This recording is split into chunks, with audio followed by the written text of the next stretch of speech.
प्यारे विद्यार्थियों, अज असी 19वीं सदी के उस महान दार्शनिक की विचारधारा बारे जानकारी प्राप्त करांगे जिसने किरतियां मजदूरां दे लई अपने बड़मुल्ले विचार पेश किए। प्यारे विद्यार्थियों, अज असी मार्क्सवाद चैप्टर पढ़ांगे। मार्क्सवाद की है ਜਾਂ ਮਾਰਕਸਵਾਦ किस ਨੂੰ ਕਹਿੰਦੇ ਹਨ। सो प्यारे विद्यार्थियों, सब तो पहला तुहानूं ये पता होना चाहिए कि वाद की हुंदा है। वाद है विचारां दा समूह,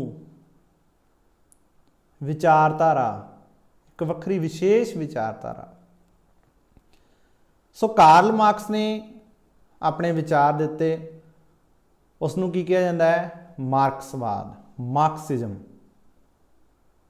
साडे सिलेबस का 12वीं जमात के राजनीति शास्त्र विषय के सिलेबस का बहुत ही महत्वपूर्ण चैप्टर है। बड़े ध्यान दे नाल असीं इसनूं समझना है। कार्ल मार्क्स 19वीं सदी के महान दार्शनिक होए आ। उन्हां दा जन्म 5 मई 1818 नूं जर्मनी विखे होया सी ते क्रांतिकारी विचारक सी। उन्हां दे विचार जिहड़े सी क्रांति नाल संबंध सी, वो क्रांति लियाउण दे पक्ष विच सी। उन्हां दी मौत 14 मार्च 1883 ईस्वी नूं लंडन इंग्लैंड विखे हुई सी। प्यारे विद्यार्थियों,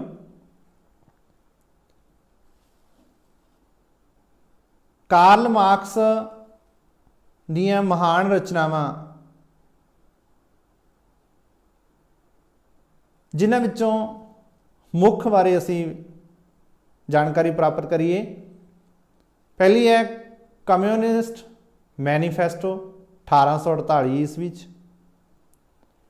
दूजी है दास कैपिटल जो 1867 में लिखी। तो तीजी है वैल्यू प्राइस प्रॉफिट 1867। ये इस दियां 3 महान रचनावां।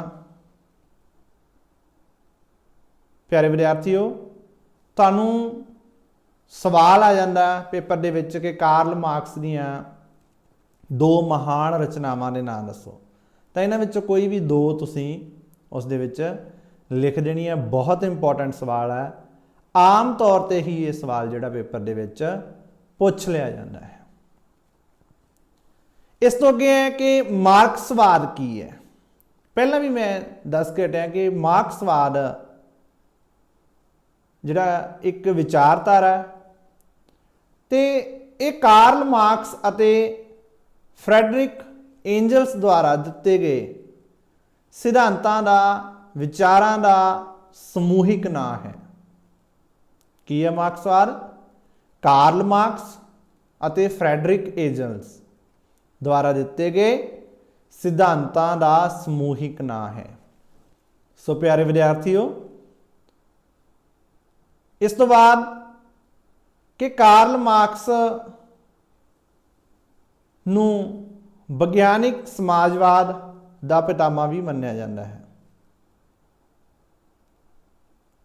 मार्क्सवाद नूं विग्यानिक समाजवाद, काल्पनिक सामवाद, किरती समाजवाद जां मार्क्सवादी समाजवाद के नाम नाल भी जानिया जाता है। क्योंकि समाजवाद नूं विग्यानिक ढंग कार्ल मार्क्स ने ही दिता सी, इस करके कार्ल मार्क्स नूं विग्यानिक समाजवाद का पितामह मन्निया जाता है। सो मार्क्सवाद के होर किहड़े नाम है, इत्थे दो सवाल बन गए। कार्ल मार्क्स नूं विग्यानिक समाजवाद का पितामह भी मन्निया जाता है। सवाल आ गया तुहानूं कि विग्यानिक समाजवाद का पितामह कौन है, कार्ल मार्क्स। तो मार्क्सवाद नूं होर किहड़े नामां नाल जाणिया जाता है, विग्यानिक समाजवाद, काल्पनिक सामवाद, काल्पनिक कल्पना की गई एक जिही किरती समाजवाद जां मार्क्सवादी समाजवाद के नाम नाल भी इहनूं जाणिया जाता है। सो प्यारे विद्यार्थियों, इस तो अगे हुण सानूं ये पता लग गया कि मार्क्सवाद की है, एक जिहड़ी विचारधारा विचारां दा समूह है जो कार्ल मार्क्स अते फ्रैडरिक एंजल्स दे विचारां दा समूह है। हुण असीं गल करांगे कि मार्क्सवाद के सिद्धांत कि कार्ल मार्क्स ने किस तरह के विचार दिते अपने, वो मार्क्सवाद के सिद्धांतों के अंदर असीं उन्हां दी गल करांगे। पहला पॉइंट है द्वंद्वात्मक भौतिकवाद, डायलैक्टिकल मटीरियलिज्म। मार्क्स ने जिहड़ा द्वंद्वात्मक भौतिकवाद का विचार सी जिहड़ा वो हीगल तो प्राप्त किया सी। हीगल कौन सी, वो भी एक दार्शनिक सी जिन्हां तो कार्ल मार्क्स ने द्वंद्ववाद का जिहड़ा विचार प्राप्त किया सी। सो प्यारे विद्यार्थियों, हीगल ने जिहड़ा द्वंद्वात्मक जां द्वंद्ववाद के अधीन समाज के विकास क्रम की व्याख्या की है कि समाज का विकास किवें हुंदा। सो जिहड़ा द्वंद्वात्मक भौतिकवाद है, याद रखना किस चीज़ की गल कर रहा है, समाज के विकास की। किस चीज़ की गल कर रहा है, समाज के विकास की। तो हीगल के अनुसार की सी, विकास का जिहड़ा कारण है वो विचार है कि विचारां दे नाल ही समाज का विकास हुंदा। पर मार्क्स ने विकास का कारण किस नूं मन्निया, पदार्थ नूं, मटीरियल नूं। सो प्यारे विद्यार्थियों, समाज के विकास क्रम की व्याख्या करता यह सिद्धांत द्वंद्वात्मक भौतिकवाद। समाजिक विकास इसके अनुसार है जिहड़ा सीधी रेखा विच नहीं हुंदा, सगों इसके विकास का रास्ता टेढ़ा विंगा है, जिहदे विच तीन जिहड़ियां असीं वाद, प्रतिवाद ते संवाद बारे गल करते हैं। सो हीगल ने यह कहा है कि हर समाज विच परस्पर विरोधी तत्व जिहड़े वो मौजूद हुंदे आ। सो इन्हां विरोधी तत्तां दे आपसी टकराव कारण एक तत्व जिहड़ा उहदा नाश हो जाता, खत्म हो जाता, ते दूजा तत्व जिहड़ा वो उपर उठदा, प्रमुखता हासिल करता।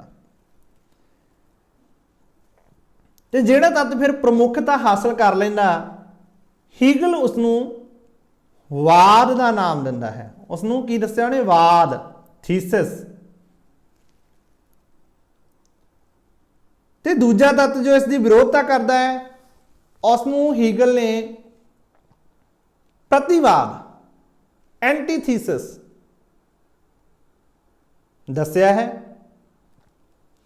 इस तरह हीगल के अनुसार जिहड़े दोनों तत्व आपसी झगड़े कारण बाद विच की पैदा हुंदा, दोनों तत्वां दे विच संवाद पैदा हुंदा है, जिहदे विच की हुंदा कि वाद अते प्रतिवाद दोनों का मिश्रण हुंदा है। सो प्यारे विद्यार्थियों, हीगल के अनुसार समाज दे विच विचार पैदा हुंदा, फिर उसकी विरोधता हुंदी है। हीगल ने विचार नूं वाद, उसकी विरोधता नूं प्रतिवाद, तो फिर जो दोनों के विचों सल्यूशन निकलता उसनूं की किया, संवाद। ये हीगल ने अपने द्वंद्वात्मक भौतिकवाद दे विच दस्या है। कार्ल मार्क्स ने विकास का कारण आ जिहड़ा वो पदार्थ नूं दस्या है।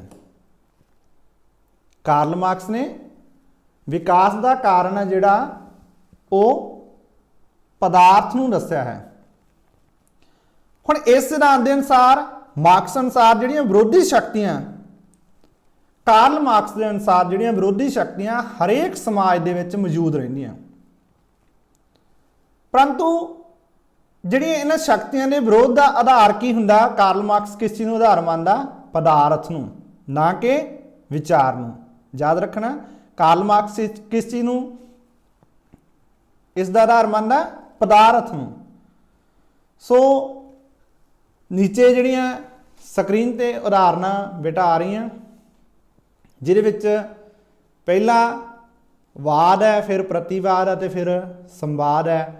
बीज, पौधा ते फल की उदाहरण दी गई है इस तरीके नाल। पहला बीज बीजते हैं, उहदे विचों की पैदा हुंदा? पौधा, तो फिर अगे फल। बीज की है? वाद। पौधा प्रतिवाद, तो फल संवाद। दोनों चों पैदा होया ना, बीज तो पौधा पैदा होया, तो पौधे तो की लग्या? फल। ये नीचे अगे इस तरह उदाहरण दी गई, मनुख, स्त्री, परिवार, परिवार दे विचों समाज, ते समाज चों राज। इवें पूंजीपति तो मजदूर, मजदूर तो सामवाद। ये जिहड़ी विचारधारा द्वंदात्मक भौतिकवाद की दी गई है। सो द्वंदात्मक भौतिकवाद जिहड़ा सिद्धांत है किस चीज़ की व्याख्या करता है? सौखे तरीके दे विच याद रखना, समाज के विकास क्रम की, समाज के विकास की व्याख्या करता, ये याद रखना। इस तो अगे है इतिहास की भौतिकवादी व्याख्या। अगला सिद्धांत इतिहास की भौतिकवादी व्याख्या, materialistic interpretation of history. So Karl Marx के अनुसार कि जिहड़ा मनुखता का इतिहास है, उहदे विकास के पिछे कोई जिहड़ी अध्यात्मक शक्ति नहीं काम करती, सगों भौतिक अवस्थावां हुंदियां। ते जो कुछ कार्ल मार्क्स के अनुसार इतिहास दे विच वापरिया हुंदा, सब उस समय दियां आर्थिक अवस्थावां दा नतीजा हुंदा। प्यारे विद्यार्थियों, सो कार्ल मार्क्स के अनुसार आर्थिक तत्व जिहड़ा वो इतिहास का निर्माण करता है। सो कार्ल मार्क्स की कहते हैं, जिहड़ा आर्थिक तत्व वो इतिहास का निर्माण करता है। ये याद रखना। उदाहरण लईए आपां कि जे भारत का इतिहास आ कि भारत ते अंग्रेज़ों ने राज किया, क्यों होया? क्योंकि साडा देश बड़ा अमीर सी। उस अमीर आर्थिक स्थिति ने उन्होंने साडे देश वाल खिंचिया। इसे करके साडे देश का इतिहास अजिहा आर्थिक स्थिति कुछ हद तक ये चीज़ सही भी है, पर कल्ला इतिहासिक दे नाल आर्थिक तत्व ही जिहड़ा इतिहास नूं निर्भर नहीं करता। ये अगे जाके आपां गल करांगे।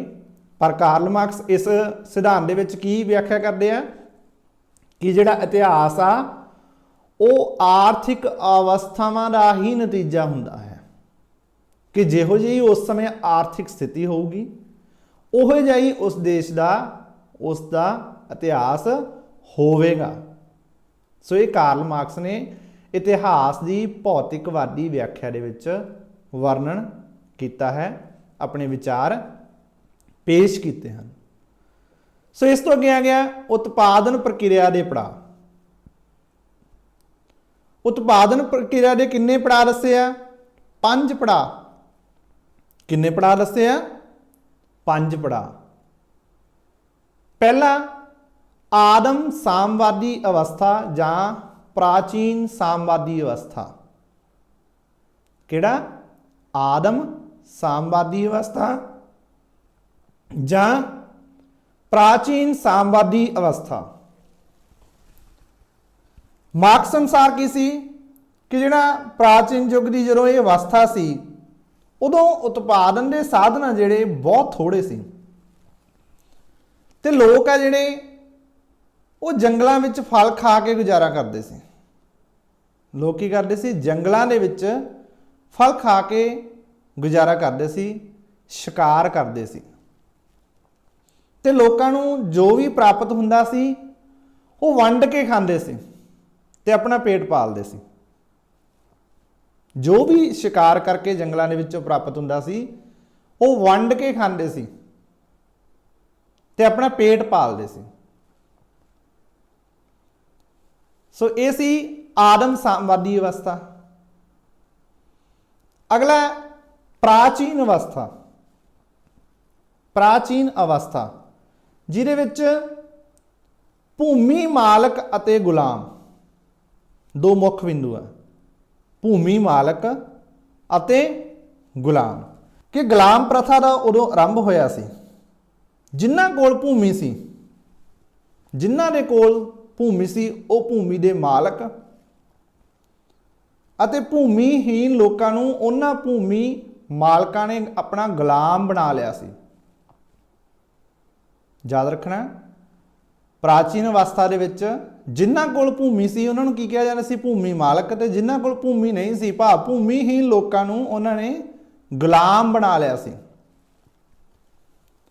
ਸੋ ਜ਼ਮੀਨ ਦੇ ਮਾਲਕ ਗੁਲਾਮਾਂ ਕੋਲੋਂ ਕੀ ਕਰਾਉਂਦੇ ਸੀ? ਖੇਤੀਬਾੜੀ ਕਰਵਾਉਂਦੇ ਸੀ ਤੇ ਉਤਪਾਦਨ ਦਾ ਜਿਹੜਾ ਉਹ ਵੱਡਾ ਭਾਗ ਆਪਣੇ ਕੋਲ ਰੱਖਦੇ ਸੀ। ਕੌਣ ਰੱਖਦੇ ਸੀ?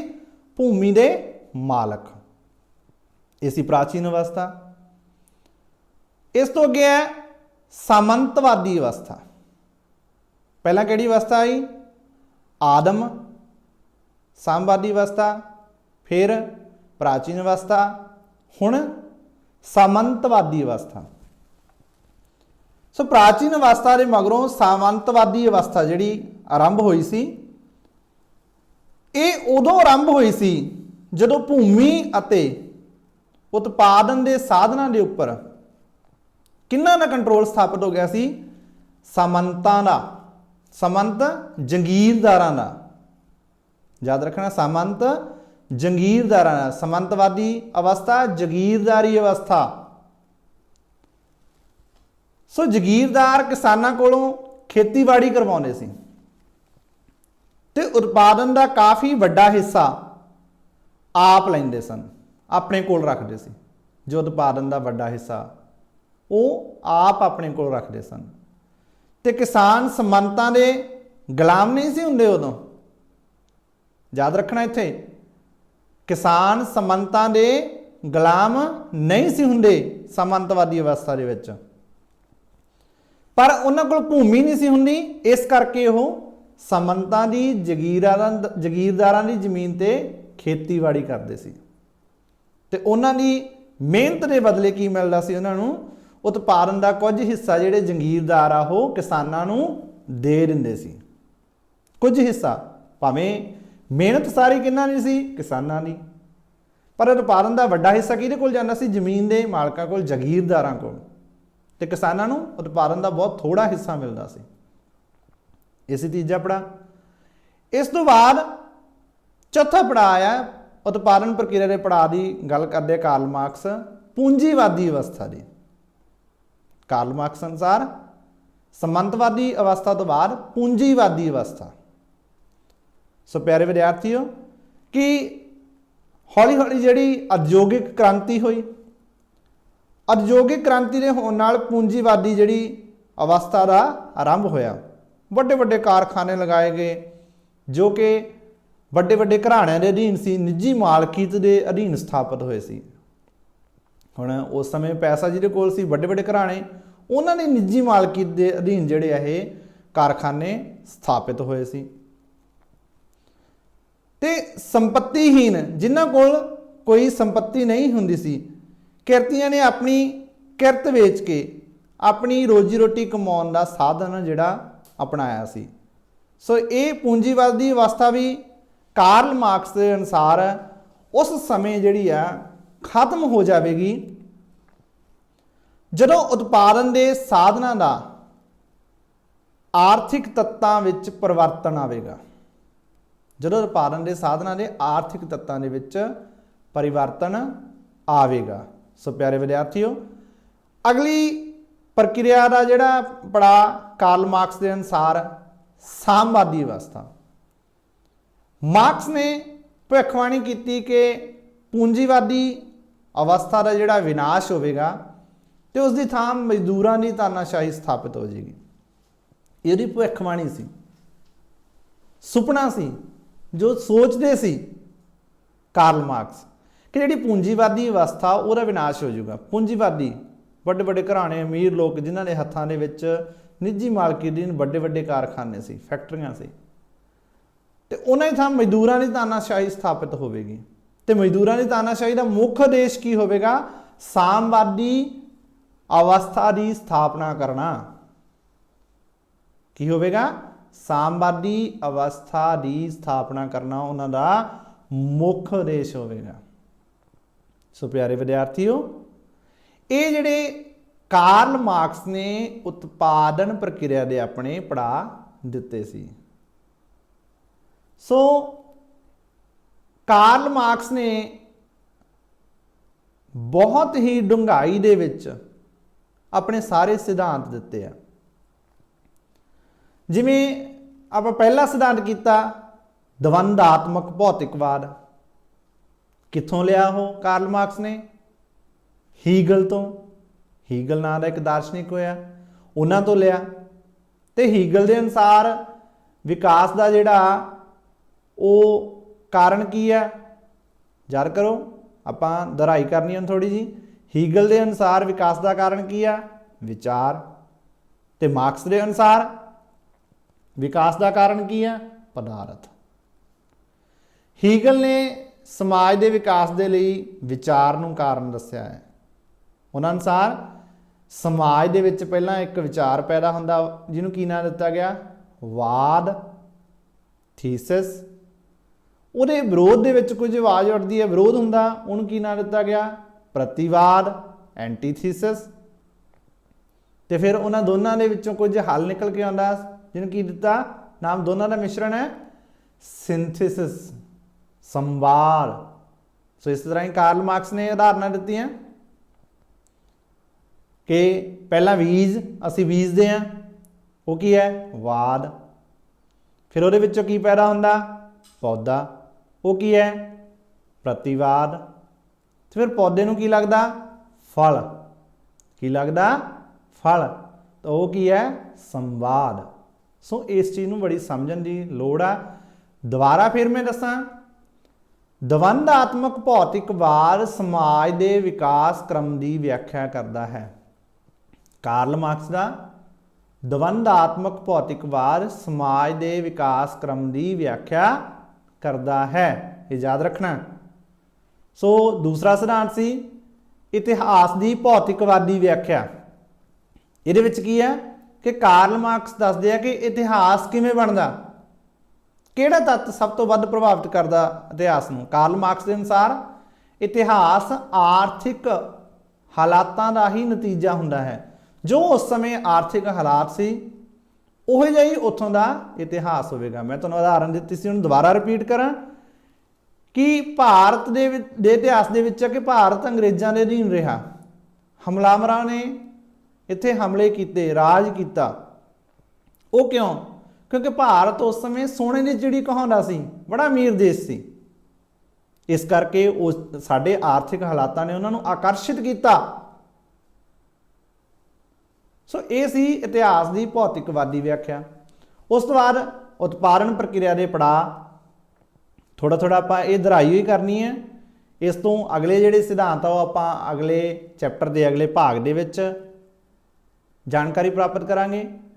आदम सामवादी अवस्था सी जां प्राचीन सामवादी अवस्था सी, जिहदे विच की सी? मनुख कित्थे रहिंदा सी? जंगलां दे विच शिकार करदा सी, ते जो शिकार करके उन्हें प्राप्त हुंदा सी उहदे नाल ओह आपदा पेट पालदा सी ते रल के वंड के खांदे सी। फिर किहड़ी अवस्था आई? प्राचीन अवस्था आई, जिहदे विच की होया? भूमि के मालक ते गुलाम दो मुख बिंदु सी। भूमि मालक कौन सी? जिन्हां कोल भूमि सी, ते जिन्हां कोल भूमि नहीं सी, भूमिहीन लोग की बना ले गए? गुलाम। उस तो बाद की आया? सामंतवादी अवस्था, जगीरदारी अवस्था। किसानां कोलों काम कराया जांदा सी, भावें किसान इस समय दे विच याद रखना कि गुलाम नहीं सी, ਉਹ ਕਿਰਤ ਕਰਦੇ ਸੀ। ਕਿੱਥੇ ਕਿਰਤ ਕਰਦੇ ਸੀ? ਜਾਗੀਰਦਾਰਾਂ ਦੀ ਜ਼ਮੀਨ ਤੇ। ਪਰ ਉਤਪਾਦਨ ਦਾ ਵੱਡਾ ਹਿੱਸਾ ਕਿਹਨੂੰ ਜਾਂਦਾ ਸੀ? ਜਾਗੀਰਦਾਰਾਂ ਨੂੰ। ਜਦ ਕਿ ਮਿਹਨਤ ਕੀ ਸੀ? ਸਾਰੀ ਕਿਰਤੀਆਂ ਦੀ, ਕਿਸਾਨਾਂ ਦੀ। ਇਸ ਤੋਂ ਅੱਗੇ ਉਤਪਾਦਨ ਪ੍ਰਕਿਰਿਆ ਦੇ ਪੜਾਅ ਦੇ ਵਿੱਚ ਪੂੰਜੀਵਾਦੀ ਅਵਸਥਾ ਆ ਗਿਆ ਕਿ ਵੱਡੇ ਵੱਡੇ ਉਦਯੋਗ ਲੱਗ ਗਏ, ਫੈਕਟਰੀਆਂ ਲੱਗ ਗਈਆਂ। ਤੇ ਉਤਪਾਦਨ ਪ੍ਰਕਿਰਿਆ ਦੇ ਲਾਸਟ ਪੜਾਅ ਦੇ ਵਿੱਚ ਸਾਮਵਾਦੀ ਅਵਸਥਾ ਦੀ ਜਿਹੜੀ ਕਾਰਲ ਮਾਰਕਸ ਨੇ ਭਵਿੱਖਬਾਣੀ ਕੀਤੀ ਹੈ ਕਿ ਪੂੰਜੀਵਾਦੀ ਵਿਵਸਥਾ ਦਾ ਵਿਨਾਸ਼ ਹੋਵੇਗਾ ਅਤੇ ਉਸ ਥਾਂ ਮਜ਼ਦੂਰਾਂ ਦੀ ਤਾਨਾਸ਼ਾਹੀ ਹੈ ਜਿਹੜੀ ਉਹ ਸਥਾਪਿਤ ਹੋਵੇਗੀ। ਤੇ ਮਜ਼ਦੂਰਾਂ ਦੀ ਤਾਨਾਸ਼ਾਹੀ ਦਾ ਮੁੱਖ ਉਦੇਸ਼ ਕੀ ਆ? ਸਾਮਵਾਦੀ ਵਿਵਸਥਾ ਦੀ ਸਥਾਪਨਾ ਕਰਨਾ।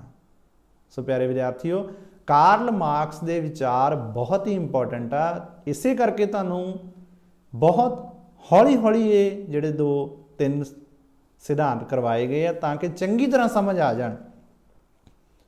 ਕਾਰਲ ਮਾਰਕਸ ਦਾ ਜਨਮ 5 ਮਈ 1818 ਨੂੰ ਕਿੱਥੇ ਹੋਇਆ? ਜਰਮਨੀ ਵਿਖੇ ਹੋਇਆ।